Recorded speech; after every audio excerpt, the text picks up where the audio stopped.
Le régime syrien a probablement utilisé des armes chimiques contre l'opposition. C'est ce que croient savoir les États-Unis.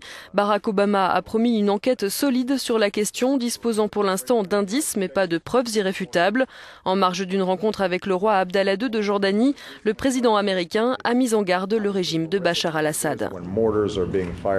C'est évidemment atroce, comme cela peut l'être lorsque des obus de mortier sont tirés sur des civils et que des gens sont tués indistinctement, a dit le président américain.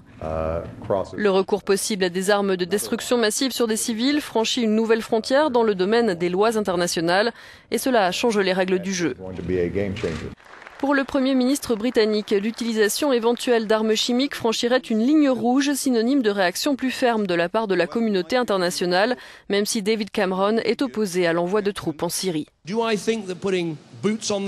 Est-ce que je crois qu'une intervention sur le terrain en Syrie, comme on l'a fait en Irak ou en Afghanistan, est la bonne chose à faire? Non, je ne le crois pas.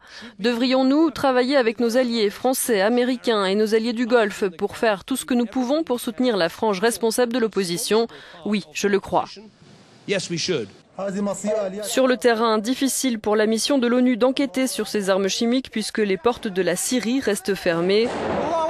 Le conflit continue. Les combats ce vendredi dans la banlieue de Damas ont été les plus violents de ces 2 dernières années.